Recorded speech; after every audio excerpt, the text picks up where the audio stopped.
بسم اللہ الرحمن الرحیم۔ السلام علیکم ورحمۃ اللہ وبرکاتہ۔ عزیز سامعین، آپ دیکھ رہے ہیں زویا لائف ہیلتھ کیئر۔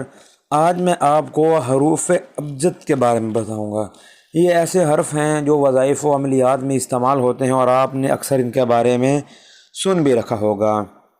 یہ خاص طور پر اسم الہی سے اخذ کیے گئے ہوتے ہیں، جن کو لکھے گئے طریقہ کار، ٹھیک ہے، یعنی کہ ان کو لکھنے کا ایک طریقہ کار ہے اور مقصد کی مناسبت سے کوئی بھی استعمال کرے اس کو کامیابی ضرور ملتی ہے۔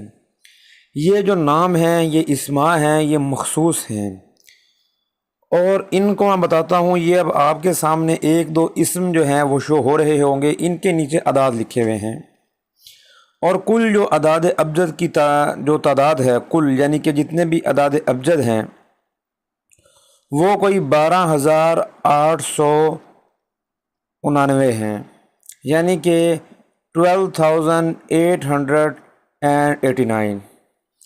تو ان میں مسئلہ یہ ہے کہ ان کی نمبرنگ کو ان کے ساتھ بڑی مناسبت حاصل ہے، جو کہ ایک ایسی چیز ہے جس کو سمجھتے ہوئے یہ عمل جو ہے کرنا چاہیے اور یہ وظائف اور عملیات میں ان کو استعمال کرنا چاہیے۔ جیسے کہ کوئی بھی 3 دن، 5 دن، 7 دن، 11 دن اور 41 دنوں میں ان اسماء الہی کی اتنی ہی تعداد کو اپنے کسی مقصد سے پڑھ لے۔ اب یہ کون سی تعداد ہے؟ اب یہ وہ تعداد ہے جو کہ کسی نہ کسی خاص نام کے نیچے لکھا ہوا ہے، یہ اس کی تعداد ہے، یہ نیومرولوجی کے حساب سے ہے۔ تو کوئی بھی دنیا کی طاقت ماں سوائے اللہ کوئی رکاوٹ نہیں ڈال سکتی۔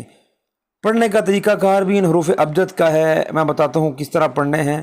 لیکن ان حروف ابجد کو آپ نے ایک تو پڑھنا ٹھیک طرح سے ہے، دوسرا ان کو اب جس طرح کہ پہلا حرف ابجد یا رحمان ہے، اس کے جو تعداد ہیں، عدد ہیں، وہ 299 ہیں۔ تو یا رحمان پڑھنے کے بعد دوسرا حرف ابجد جو ہے یا رحیم ہے، تو اس کے بعد یا سلام ہے۔ تو یا رحمان کے بعد ہم یا سلام نہیں پڑھ سکتے، ہم یا رحمان کے بعد یا رحیم ہی پڑھیں گے۔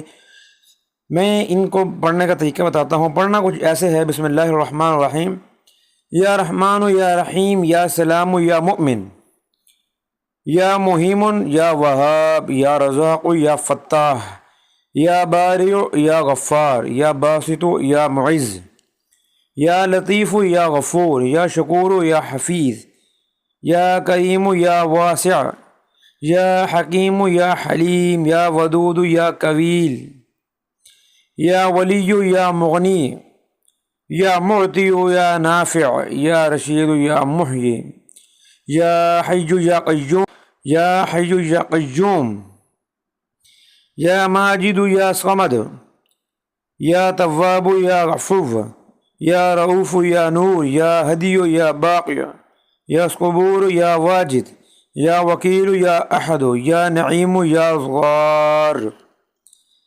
یہ تمام اسماء جو ہیں یہ حرف ابجد یعنی کہ تسبیح کے ایک دانے پر شمار ہوں گے۔ پھر اس حساب سے آپ نے خود دیکھ لینا ہے کہ کتنے دنوں میں ان اسماء کو اتنی تعداد میں پڑھا جا سکتا ہے۔ اب کن مقاصد میں ان کو استعمال کرنا ہے وہ بھی آپ نے اپنے ذہن میں رکھنے ہیں۔ اگر کسی سے محبت قائم کرنی ہو تو ان اسماء کو اسی تعداد میں موم کی چھوٹی چھوٹی گولیاں بنا کر ہر ایک پر ان تمام اسماء کو پڑھ کر دم کریں اور آگ میں ڈال دیں۔ جب سارا موم پگھل جائے تو اگلے روز پھر اسی موم سے اس طرح گولیاں بنا کر انہیں استعمال کریں۔ اگر تو کام ہو جائے تو اس عمل کو ترک کر دیں، لیکن پڑھنے کی تعداد کو ضرور پورا کریں۔ اسی طرح اگر کسی سے کوئی نیک کام ہو تو ان اسماء کو اپنے کام کا تصور باندھ کر پڑھا جائے، اللہ کے حکم سے کام پورا ہو جائے گا۔ ان اسماء کے بے شمار فائدے ہیں۔ کوئی بھی اپنے نیک کام یا مقصد کی خاطر پڑھے تو اللہ تعالیٰ ضرور جو ہے وہ کامیابیوں سے نوازتے ہیں۔ تو یہ تھے حروف ابجد۔ امید کرتا ہوں ان کے بارے میں آپ کو تھوڑی سی پتہ چلا ہوگا کہ ان کو کس طرح استعمال کرنا اور کس طرح پڑھنا ہے۔ مزید کچھ بھی پوچھنے کے لیے آپ ہم سے رابطہ کر سکتے ہیں، کوئی روحانی مسائل حل کروانے کے لیے رابطہ کر سکتے ہیں۔ السلام علیکم ورحمۃ اللہ وبرکاتہ۔